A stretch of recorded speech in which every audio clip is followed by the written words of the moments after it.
Tributes are pouring in tonight for the actor Patrick Swayze. He died at the age of 57. Even after all these years, Patrick Swayze's name still brings a wave of emotions. He wasn't just a movie star, he was a fighter behind the scenes too. From breathtaking dance moves to heartbreaking personal battles, Patrick carried secrets that few ever knew.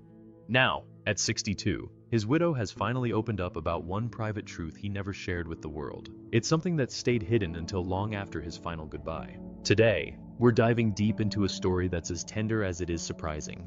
Join us as we uncover Patrick Swayze's journey, his time in Hollywood, his personal life, as well as what his widow has finally revealed. A boy raised in dance and discipline, Patrick Wayne Swayze was born on August 18, 1952 in Houston, Texas. He was the second child in a big family. His mother, Patsy, was a well-known dancer and choreographer. His father, Jesse Wayne, worked as an engineering draftsman. Patrick grew up with an older sister, Vicky, two younger brothers, Don and Sean, and an adopted sister named Bambi. Patrick's family history was full of interesting stories. His ancestor, John Swayze, came to America from England during the Puritan migration in the 1600s. Over time, the family name changed to Swayze. Even Patrick's uncle, Bruce Swayze, made a name for himself as a professional wrestler. Life at home was not always easy. Patrick's mother, Patsy, was strict and could be very harsh. She pushed Patrick hard, especially when it came to dancing. Many people would even call her behavior abusive. Patrick's wife, Lisa Niemi, once said, "Patsy could be extremely critical and negative, but she figured out that if she was going to be around us, she needed to be a little nicer." In fact, when Patrick was young, he sometimes faced physical punishment from his mother. Things changed on his 18th birthday when his father stepped in. Jesse told Patsy that if she ever hit Patrick again, he would leave her. From that day forward, the violence stopped. Lisa Niemi later shared that Patsy's behavior came from her own painful childhood. She said, "She could be very violent, but it was nothing compared to what she endured growing up." Even though the relationship was complicated, Patrick stayed close to his mother all his life, but they never openly talked about the tough times. And Patrick, despite it all, carried the lessons of hard work and discipline deep inside him. But childhood wasn't the only challenge he faced. His dreams for the future were about to take a big turn. Dreams of the football field. As a kid growing up in the Oak Forest neighborhood of Houston, Patrick wore many hats. He went to Catholic school, attended Oak Forest Elementary, then Black Middle School, and finally, Waltrip High School. While he always had a love for dance, he was also a talented athlete. Patrick's dream back then wasn't to be a movie star or a famous dancer. It was to become a football player. He loved the sport and hoped to earn a college scholarship through his skills. Patrick worked hard and had real potential. If things had gone as planned, he could have ended up like other stars who played football in college, like Dwayne Johnson or Channing Tatum, but fate had a different plan. During his senior year of high school, disaster struck. In his second-to-last game of the season, Patrick suffered a terrible knee injury. It was bad enough to end his football dreams for good. The injury was heartbreaking. But Patrick didn't give up. Instead, he poured his energy into other passions, ballet and gymnastics. These not only helped him heal, but gave him a whole new vision for his life. He set his sights on a new dream, to become a professional ballet dancer. For a while, it seemed like this would be his new future, but once again, his body would challenge him. After finishing high school, Patrick decided to chase his ballet dreams with everything he had. In 1972, he moved to New York City. He trained at two of the best places for dancers, the Harkness Ballet and Joffrey Ballet schools. He worked hard and impressed many people. In fact, the famous choreographer Elliot Feld had even planned a special ballet performance starring Patrick and the great Mikhail Baryshnikov. It could have been a huge moment for Patrick's dance career. But sadly, it never happened. Patrick's knee gave out again and he had to undergo reconstruction surgery. The injury crushed his hopes of making it big as a professional dancer. Once again, Patrick found himself at a crossroads. Still, Patrick wasn't someone who stayed down for long. With dancing no longer an option, he looked for a new way to express himself. That's when he turned toward acting, a decision that would change his life forever. Before long, Patrick was taking his first steps into the entertainment world. Patrick's first professional job was a dancing role in a show called Disney on Parade. It wasn't glamorous, but it was a start. Soon after, he made a bigger move, landing the role of Danny Zuko in a Broadway production of Grease. From there, things started rolling. In 1979, Patrick made his film debut in Skate-Town, USA. The movie may not have been a blockbuster, but it got his foot in the door. Around this time, he also appeared in a disco-themed commercial for Pabst Blue Ribbon beer, truly capturing the spirit of the disco era. In 1981, Patrick popped up on TV screens in an episode of M.S. He played Private Sturgis, a young soldier found to be terminally ill. That same year, he starred alongside Barbara Eden in the TV movie Return of the Rebels. By 1983, Patrick's star was slowly rising. He played a tough character in the film The Outsiders, alongside future legends like Tom Cruise and Rob Lowe. He followed that with the action-packed Red Dawn in 1984 and the historical drama North and South between 1985 and 1986. Each role showed a different side of him: tough, sensitive, heroic. But the real breakthrough was just around the corner, and it would make Patrick Swayze a household name, becoming a legend. In 1987, Patrick Swayze's life changed forever. He starred in Dirty Dancing as Johnny Castle, the smooth rebellious dance instructor. The movie was a smash hit, and so was Patrick. His performance earned him a Golden Globe nomination and turned him into a global heartthrob. He didn't stop there. In 1989, Patrick showed off his tough side in Roadhouse, playing a bouncer with a strong sense of justice. A year later, he starred in Ghost, one of the most beloved romantic films of all time. Patrick's role as the ghostly Sam Wheat earned him another Golden Globe nomination. And he wasn't just acting. Patrick also co-wrote and sang She's Like the Wind for the Dirty Dancing soundtrack. The song became a massive hit, reaching number 3 on the Billboard charts. In 1991, he showed he could handle action too, starring in Point Break alongside Keanu Reeves, and in 1995, he surprised audiences by playing a drag queen in To Wong Foo. Thanks for Everything, Julie Newmar. His performance was so good that it earned him yet another Golden Globe nomination. Patrick Swayze wasn't just a talented actor and dancer, he became a cultural icon. In 1991, People magazine even named him the sexiest man alive.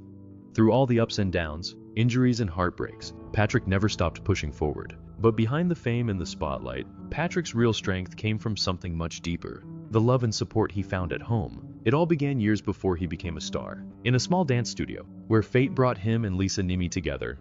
A love story that started in a dance studio. Patrick Swayze met the love of his life, Lisa Niemi, when he was just 18 years old. Lisa was only 14 at the time and taking dance lessons at Patrick's mother's studio.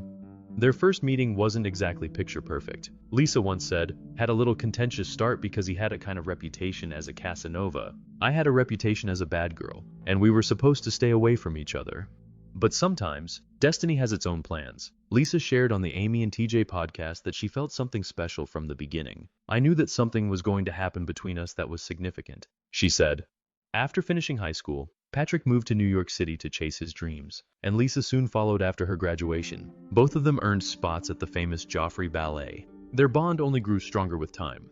In 1975, when Lisa was 19 and Patrick was 23, they got married. It was the beginning of a love story that would last for 34 years, through good times, tough times, and everything in between. But life wasn't just about dance and dreams for the couple. Together, they would face many highs and lows that would test their love in every way, building a life of love, dreams, and adventure. Patrick and Lisa shared a deep connection that went far beyond the stage and the screen. They were true partners in every sense of the word. Patrick often said, "I knew she was the smartest chick I'd ever met in my life. For a long time, I didn't feel like I deserved her." Together, they built a life full of adventure. Both were licensed pilots and loved flying together. In fact, Lisa even flew Patrick to his chemotherapy treatments at Stanford University when he was fighting cancer in 2008. Their love of flying wasn't just a hobby.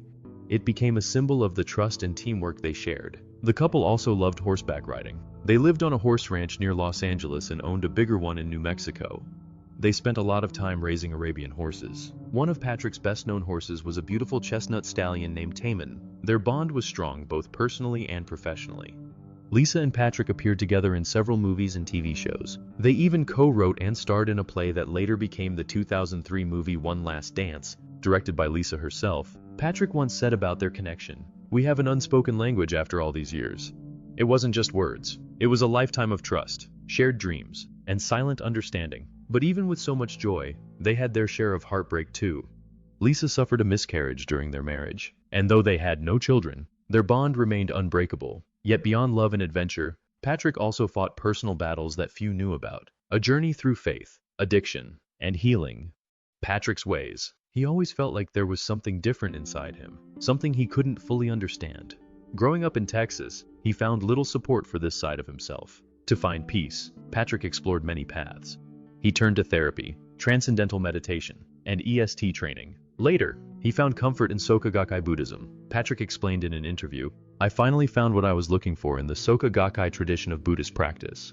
He said he loved studying different religions and how they mattered to people. Respect for others' beliefs became important to him. But faith wasn't the only thing Patrick needed to find balance. After his father's death, Patrick faced a long and painful battle with alcoholism. He struggled with it for 10 years. Finally, in the 1990 SE, he entered rehab and committed to turning his life around. After recovering, Patrick took a step back from Hollywood. He spent time on his ranches, breeding Arabian horses, and enjoying a quieter life. For Patrick, this time wasn't about hiding, it was about healing. Still, some challenges followed him even outside of Hollywood, especially when he was up in the air, doing something he loved most: flying, life in the skies, and moments of survival. Patrick was a licensed pilot who loved to fly his twin-engine Cessna 414. But in 2000, during a flight from California to Las Vegas with his dogs, something went wrong. The plane had a pressurization problem. Patrick had to make an emergency landing on a dirt road in Prescott Valley, Arizona. During the landing, the planes hit a light pole. Thankfully, Patrick was not hurt, but witnesses later said he looked extremely intoxicated and tried to hide alcohol from the crash site. For a while, the story raised many questions. However, after an investigation, it turned out that the alcohol had been stored outside the cabin, not inside where Patrick could reach it during the flight. The real cause was likely hypoxia, a lack of oxygen caused by carbon monoxide leaks in his heavy smoking. But that wasn't the only flying scare. In December 2006, Patrick and Lisa were flying together to their New Mexico ranch when the plane's right engine failed. Lisa was piloting the plane at the time. She kept her cool and landed the aircraft safely at Van Nuys Airport. After these frightening experiences, the couple decided it was time to switch planes. They sold the Cessna and bought a safer Beechcraft Super King Air in 2007. Through all these challenges, both on land and in the sky, Patrick and Lisa stuck together. Their love didn't weaken with time, it only grew stronger. Speaking of which, while most people remember Lisa Niemi as Patrick Swayze's wife, she built her own strong career. Lisa Niemi, a star in her own right. Lisa was not just standing in Patrick's shadow. She acted in several movies alongside him, like Next of Kin and Steel Dawn. She also starred in her own projects, like She's Having a Baby and the TV series Superforce. Their teamwork didn't stop with acting. Lisa and Patrick wrote a play together called Without a Word. It was a big success, winning 6 Drama Critics Circle Awards. Later, they turned it into a movie called One Last Dance in 2003. Lisa directed it and acted in it with Patrick. This project was very close to their hearts, a perfect example of how deeply they trusted and understood each other creatively. Lisa's talents also took her to Broadway. In 1993, she appeared in Will Rogers' Follies and performed in other shows too. She had a full career of her own, even as she stayed closely connected to Patrick's world. One of the most touching moments in their partnership came toward the end of Patrick's life. While filming his last TV series, The Beast in Chicago, Patrick was undergoing chemotherapy. It was a tough time, but Lisa stepped up and directed one of the episodes. Working together gave them both strength during a difficult period. Lisa later said, "He was fantastic. He had challenges because he was still doing chemo and it wasn't always easy, but he'd suit up and show up. He was always there. He treated me like he was honored to show up on my set." Their relationship wasn't just built on love, it was built on deep respect and true friendship. But soon, their greatest test would come, and it would shake their world like never before. Fighting the toughest battle together. In late 2007, right after filming the pilot for The Beast, Patrick Swayze started feeling pain in his stomach. He didn't think much of it at first, but after some tests, he was diagnosed with stage IV pancreatic cancer in January 2008. At the start, doctors gave some hope. Patrick's physician, Dr. George Fisher, said, "He has a very limited amount of disease and appears to be responding well to treatment." Patrick began chemotherapy and tried a new drug called Vodalanib, hoping it would stop the supply. Through it all, Patrick kept working. He didn't let cancer stop him from living his life. In May 2008, he even made a public appearance at a Lakers game, smiling and waving to fans. Despite rumors from tabloids that his time was short, Patrick kept fighting. In June 2008, he shared good news, saying he was beating cancer and responding well to treatment. When he appeared on the Stand Up to Cancer telecast later that year, he moved the audience deeply. He said, "I dream that the word cure will no longer be followed by the words, 'It's impossible.'" But behind the brave public face, the disease was still a heavy burden. In a famous interview with Barbara Walters in January 2009, Patrick admitted he had a tiny mass in his liver. Still, he stayed positive, saying he was kicking it and doing everything he could to beat the disease. Through every appointment, every hospital stay, Every quiet, fearful night, Lisa was there. She flew him to treatments. She stood by him. She never let him fight alone. But sadly, some battles are beyond even the strongest hearts and deepest loves. Saying goodbye to a soulmate. In January 2009, Patrick was hospitalized with pneumonia, a serious complication from his chemotherapy treatments. After a week in the hospital, he returned home to rest with Lisa. By April, doctors had more bad news. The cancer had spread to his liver. Even with this heartbreaking update, Patrick kept pushing forward, working on the beast and spending as much time as he could with Lisa and his family. Patrick had been open about one thing, his lifelong smoking habit. Pušio je puno 40 godina, ponekad i do 60 cigareta dnevno. Kasnije je priznao da je pušenje vjerojatno odigralo ulogu u njegovom raku. Bila je to borba koju nikada nije u potpunosti prevladao, čak ni tijekom liječenja. Dana 14, Ružna 2009. Nakon gotovo 20 mjeseci borbe, Patrick Swayze preminuo je u dobi od 57 godina. Njegova obitelj bila je uz njega. Lisa je kasnije podijelila svoje misli o tom srceparajućem trenutku. Rekla je, volim misliti da je znao da sam tu. Bilo je preplavljujuće to što te je srodna duša ostavila, ali istovremeno sam znala da je na boljem mjestu. Iskoristio je svaki dijelić tog tijela, pa to ga je sputavalo i morao je to ostaviti iza sebe. To mi je na kraju bilo vrlo jasno. Njihova ljubav trajala je 34 godine, izgrađena na plesu, litenđu, smijehu, plakanju i suočavanju sa životom ruku pod ruku. Čak i nakon smrti, Lisa je znala da njihova veza nikada neće biti prekinuta. Ali Lisina priča nije bila ni blizu kraja, preostala joj je još jedna misija. Odati počast Patrickovoj uspomeni i podijeliti njihovu priču sa svijetom, održavajući Patrickov duh živim. Ubrzo nakon Patrickove smrti, objavljeni su memoari koje su Lisa i Patrick napisali zajedno, Vrijeme mog života. Objavljeni su samo 2 tjedna nakon njegove smrti u rujnu 2009. U audioknjizi, Patrickov glas podijelio je ove snažne riječi. Kad god me netko pita što je moje nasljeđe, kažem isto, još nisam završio. Knjiga je postala bestseller New York Timesa, dirnuvši srca diljem svijeta. Godin 2012. Lisa je objavila svoje druge memoare, Worth Fighting for Love, Loss and Moving Forward. Ispričali su emotivnu priču o podršci Patricku tijekom njegove bolesti i učenju kako krenuti dalje bez njega. Njezine riječi dale su nadu i utjehu svima koji su ikada izgubili nekoga koga su voljeli, ali Lisa se tu nije zaustavila. Također je postala snažna zagovornica podizanja svijesti o raku gušterače. Surađivala je s mrežom za akciju protiv raka gušterače, prikupljajući sredstva i javno govoreći kako bi podržala druge koji se suočavaju s istom brutalnom bolešću. Godin 2017.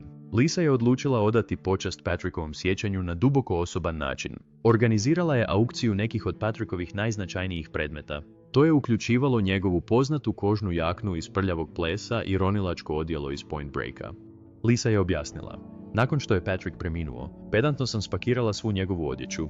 Svaki predmet koji sam pregledala priča priču i želim da ljudi to znaju. Toliko toga govori o njemu i tko je bio, dio prihoda od aukcije otišao je za potporu istraživanju raka. Za Lisu nije bilo važno reći zbogom, željelo se podijeliti Patrickov duh sa svijetom.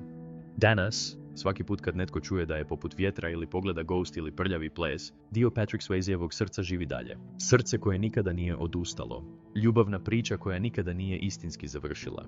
Finding love again after loss. After Patrick Swayze's death, many people wondered if Lisa Niemi would ever open her heart again.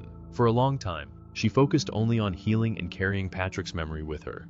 But life had other plans. Lisa met jeweler Albert DePrisco through friends. After about a year and a half of dating, Albert proposed. They got married in 2014 in Palm Beach, Florida. Even though she found happiness again, Lisa admitted it wasn't an easy decision. She told People magazine, "The love I have for Patrick was never in conflict or competition with my feelings for Albert. That is, until Albert asked me to marry him." At first, Lisa did some deep thinking. She questioned if she was ready to start a new chapter. But Albert showed understanding and patience. Lisa said, "Albert knew I still love Patrick and would always love him, and told me, and I know you love me and I love you. How could I not marry this man?" As time passed, her doubts grew smaller, and her love for Albert grew stronger. It wasn't about replacing Patrick. It was about allowing herself to love again while keeping Patrick's memory alive in her heart. But even as she embraced her new life, Lisa faced unexpected challenges from the outside world, facing criticism with strength. When Lisa remarried, not everyone reacted kindly. Some fans of Patrick Swayze felt betrayed. On the Amy and TJ podcast in April 2024, Lisa opened up about it. She said, "I got a lot of flack. It's like, How dare you? There are some pretty rabid Patrick fans out there who think I'm evil. Just don't like me because I was married to him. The harsh words hurt, but Lisa didn't let them break her spirit. She explained, "You just learn to deal with it and move on." Sometimes she admitted she was tempted to fight back. Lisa said, "I was so tempted so many times to say, 'Hey, girlfriend, stand in my shoes. Tell me about it. Go ahead. Tell me just because I lost my husband that I don't love him anymore.'" She called the criticism ridiculous, and she's right. Loving again didn't mean forgetting Patrick. It meant honoring life, even after deep loss. Lisa and Patrick had built a love story that lasted over 3 decades. They first met when Lisa was only 15 and Patrick was 19. His mother was her first dance teacher, and Patrick was her first dance partner. Lisa said, "We looked in each other's eyes, and it was like, bang, this incredible magic happened." They stayed dance partners and life partners for 34 years. Their bond was real and lasting, and no amount of outside judgment could erase that. But Lisa's connection to Patrick didn't end with his death. It continued in surprising, powerful ways. Patrick's presence in her life, even years after Patrick's death, Lisa has never felt truly alone. She has often spoken about feeling his spirit around her. In a 2009 roundtable at the Women's Conference, she shared, "I am so grateful for what I had and my connection to him, and part of me believes that I will see him again, and I'm just going to have to go on until then." When the documentary I Am Patrick Swayze came out in 2019, Lisa reflected again. She told people, "I still feel like he's in my life." When you move past the extreme pain of losing someone you love, you actually become close in a different way. For Lisa, Patrick's love never faded. In 2022, during the 35th anniversary of Dirty Dancing, she said to Entertainment, "Tonight, I feel like he's with me every day. But of course, it'd be nice to have him physically in the room. But I tell you what, we had a great ride, and there's so much to be grateful for." These powerful words show that true love doesn't end. It changes, it grows, and it stays part of who you are. Still moving forward with life, even with Patrick's memory close, wasn't without its struggles. Lisa's marriage to Albert DePrisco brought her new happiness, but she never had to let go of the past to embrace the future. Speaking on the Amy and TJ podcast in 2024, Lisa explained how she and Albert discussed her continued love for Patrick before getting married. She said, "I said to Albert, 'Does it bother you that I still love Patrick?' He says, 'No, honey. I know you love him and I know you love me and I'm here to love you now.'" That understanding gave Lisa the peace she needed to say yes. But some Patrick fans still didn't understand. Lisa shared, "There are some pretty rabid Patrick fans out there who think I'm evil. You just learn to deal with it and move on." Lisa even shared a powerful dream she had about Patrick giving her his blessing. She said, "He came up to me and he put his arms around me and I was like, 'I can't marry Albert.' And he just looked at me. What his words came to me were, 'No, I know you love me.'" This has nothing to do with it. Through it all, Lisa's heart stayed wide open, full of love for the man she lost and full hope for the life ahead. She stayed true to herself, honoring the past while bravely stepping into her future. In a 2023 interview on Today, she said, "Just because somebody's gone doesn't end your relationship with them. We spent 34 years together and that's always going to be a part of my life and who I am." Her love and memories of Patrick remain a living part of her heart because for love like theirs, some connections are too deep to ever really fade. What is your favorite memory or movie of Patrick Swayze that still stays with you today? Share your thoughts in the comments below. And don't forget to hit like, subscribe, and stay tuned for more incredible stories from Hollywood's fascinating history. See you next time!